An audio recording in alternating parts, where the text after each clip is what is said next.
Hey guys, doing a quick video here on cutting and siping tires. You're doing TTC rock balancing work. One of the biggest things you want to think about is doing some cutting, shaping, or siping on your tires to get a maximum traction. First of all, I'll talk about tools of the trade. Number one's flush cut side cutters. Absolutely critical, having it sharp and a flush cut capability. A normal electrical side cutter will work, but this is better. I like to have a cuticle cutter. It's actually for cutting, it's for get a manicure or whatever, but it's good for if you got tight spots, not good for doing big cuts. The other two big tools is your Dremel, thin cut Dremel blade, number one, and the sanding drum, more so just for doing cleaning up your tire after you've done some cutting or even cutting and shedding tires. First thing I'll talk about is the sticky, the good old USD sticky. Thing's a beast, heavy as hell, weighs like 3 or 4 ounces more than a Superstomper per tire. Tons of rubber, and the intent there is to cut that rubber. You'll see along the way as you use something like sticky, the intermediate lugs, these have already been cut. In addition to that, siping along the main tread lugs turns this tire from being just a cool looking tire into being a really great performing tire. The way to do it, again, flush cut to cut the lugs, thin cut Dremel blade for cutting the sipes. And when I cut with a Dremel for this, I always go against the grain. Coming into it, that would leave a nice sharp edge where you're cutting. Again, this turns a sticky from a cool looking tire into a great performing tire, but it is heavy and it breaks a lot of parts, especially when you add traction like this. Another quick one I'll talk about is the Superstomper. Proline makes an amazing tire. G8 compound is a beast, and the key thing with the Swamper is when you get into the normal 5.4, stock as it sits is a really good tire. The Superstomper XL looks cool, but it's not as good of a tire stock. So what I got here is an example of doing a Tennessee cut. And if you're not familiar with rock balancing at all, a Tennessee cut means you cut the inner lugs that you basically get a tread bar across the entire carcass of the tire. The way Proline molds these, it doesn't get a nice even line like you would in a real 1-to-1 tire, but it does a pretty good job on the 5.4. On the XL, it's a little bit more off, but just to show that Tennessee cut, which is basically creating tread bars across there. And then another popular cut is to do a alternating cut. So you do cut your every other lug, again, not coinciding with the external lugs, but definitely adds and increases traction. Really gives you a lot of help in loose, loamy soil, whereas this one's great all around mud, rocks. They both work well on the rocks this way. I found with the Superstomper XL, when you cut this thing into a Tennessee cut or into an alternating cut, it makes the tire work phenomenally better.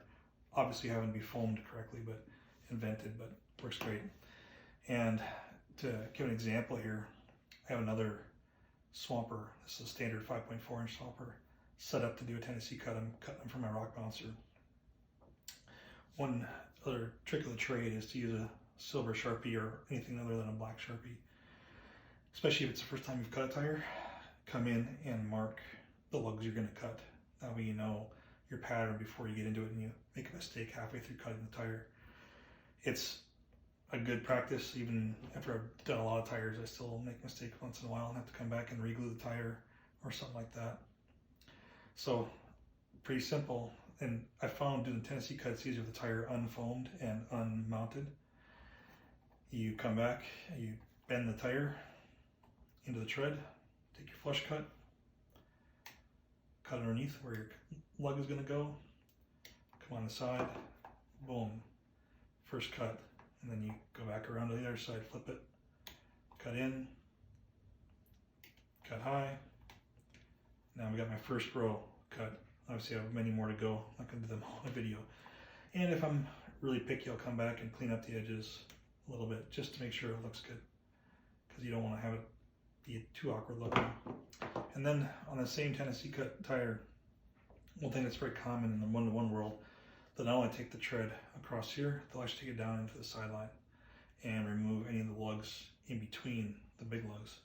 I've done that on this tire right here you can see the lugs removed, and that's where this cuticle cutter really becomes handy, because you can take it down into the inside of that lug a lot shallower and easier than the big flush cut is. And boom, you're getting rid of all unnecessary lugs along the way.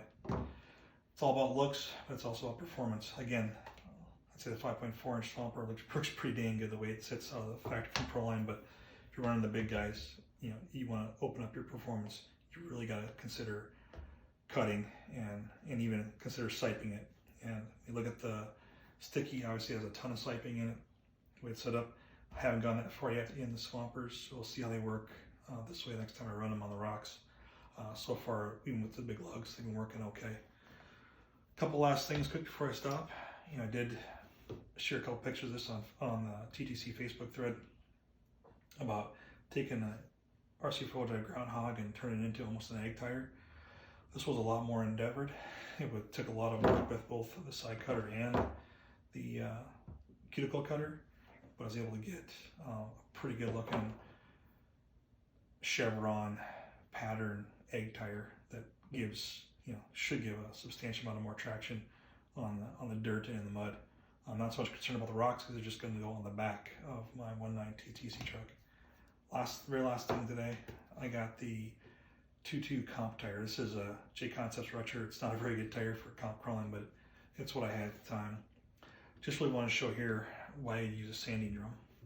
The sanding drum from a normal Dremel. Anytime you want to get a little less bite in the sidewall, especially on something like a Superstomper, if you're doing a lot of rock crawling, these lugs will grab the side of a rock, and actually as you're trying to drive forward, will send your truck backwards the way the traction works against the side hill rock. Shaving your sidewalls really starts to help remove that issue and can improve things. And literally, you cut off the big chunks and come out of the Dremel and sand on the sidewall. It works really good and surprisingly good. You gotta be careful, sometimes you can burn into the tire, but all in all, it works pretty good. Last thing I'll say, when you are making these cuts and everything, sometimes you do make a mistake and you cut too deep. Don't worry, AKA Premium Tire Glue comes to the rescue. I don't have any out right now, but it is a dang good tire glue.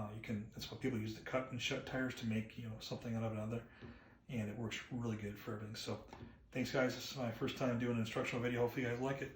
Have a good one. Bye.